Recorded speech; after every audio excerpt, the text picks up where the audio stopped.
Bonjour à tous, mon nom est Jocelyn Bigot, je suis maître praticien en Reiki traditionnel Usui et thérapeute holistique. Je suis ravi de vous retrouver sur ma chaîne Aura Aura pour cette nouvelle vidéo. Aujourd'hui, nous allons parler des soins énergétiques. Qu'est-ce que les soins énergétiques?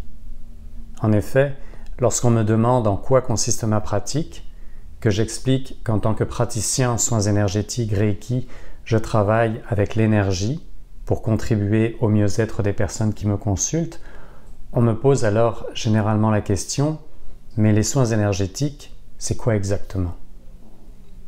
Je vous propose donc aujourd'hui un petit éclairage sur la question.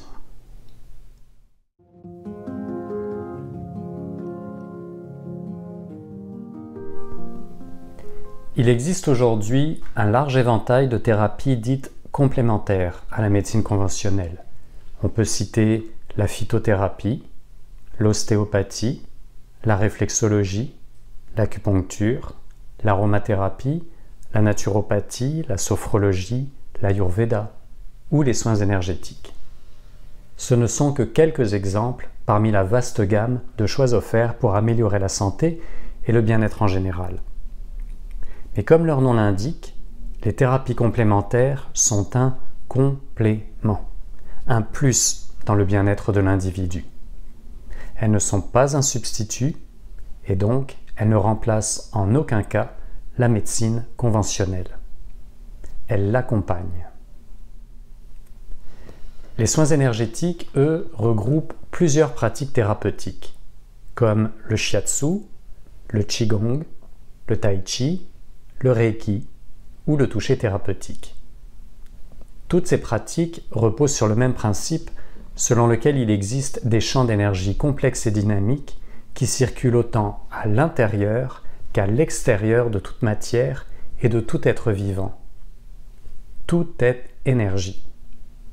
Ce concept de flux énergétique est fondé sur le principe d'énergie universelle, de souffle vital, que l'on retrouve sous le nom de prana en Inde, de chi dans la médecine chinoise ou de ki dans la tradition japonaise. Énergie qui circule partout, dans l'univers comme dans le corps, permettant son fonctionnement et reliant les êtres entre eux.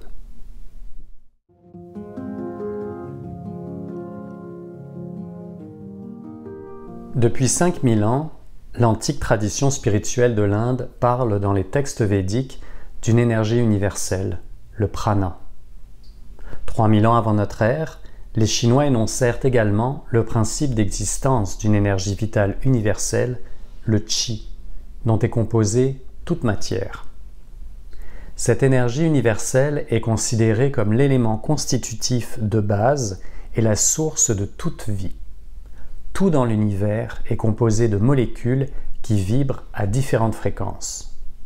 Ce souffle de vie traverse toutes les formes et les anime. À l'échelle humaine, sans le savoir, nous sommes déjà sensibles au champ énergétique des autres êtres vivants. Par exemple, il vous est sûrement déjà arrivé de trouver qu'une personne dégage de mauvaises vibrations, ou qu'une autre, à l'inverse, a une énergie positive. Nous pouvons également être attirés par des animaux ou des lieux dont nous ne savons rien, ou bien choisir au contraire de garder nos distances. Ou bien nous pouvons ressentir une présence dans une pièce sans même la voir ou l'entendre. Cette perception peut s'expliquer par l'interaction harmonieuse ou au contraire dissonante de notre propre champ énergétique, ce qu'on appelle l'aura, avec celui des autres.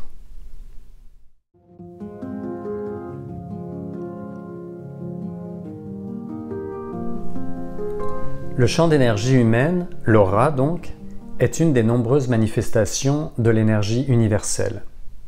On peut le décrire comme un corps lumineux qui entoure et pénètre le corps physique. Les modèles théoriques divisent l'aura en 7 couches successives qu'on appelle parfois les 7 corps auriques et qui s'interpénètrent et se superposent. Chaque couche exerce une fonction particulière qui est associée à un des 7 chakras principaux et chaque couche vibre à une fréquence spécifique. Je travaille actuellement à la réalisation de plusieurs vidéos consacrées spécifiquement aux chakras qui seront bientôt mises en ligne. Alors l'énergie elle-même, l'énergie que nous ressentons, peut être vue comme un flux s'écoulant du champ d'énergie universelle dans chacun de nos chakras.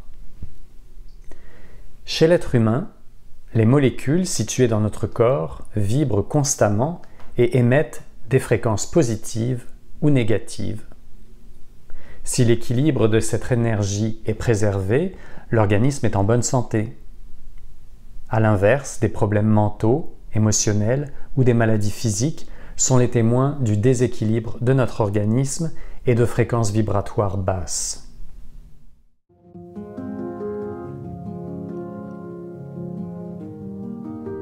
Lorsque l'énergie circule harmonieusement, nous sommes donc en bonne santé physique, émotionnelle et spirituelle. Mais nos sentiments, nos émotions, notre état mental, le stress ou des traumatismes peuvent affecter notre champ énergétique et notre santé. C'est là qu'une mauvaise circulation du flux énergétique ou des blocages ou encore des déséquilibres peuvent engendrer des symptômes et donc perturber notre état physique ou psychique. Et c'est là qu'intervient le praticien en soins énergétiques. Il ou elle évalue d'abord de manière non invasive les circuits énergétiques pour ensuite canaliser, libérer les blocages ou modifier l'énergie, permettant à la personne qui consulte de retrouver plus d'équilibre. En travaillant sur l'énergie, le praticien en soins énergétiques peut également provoquer des états modifiés de la conscience, c'est-à-dire des états au cours desquels le bénéficiaire du soin vit un autre rapport au monde, un autre rapport à lui-même et à son corps. C'est cette impression de flottement ou de détachement que décrivent parfois certaines personnes après avoir reçu un traitement énergétique.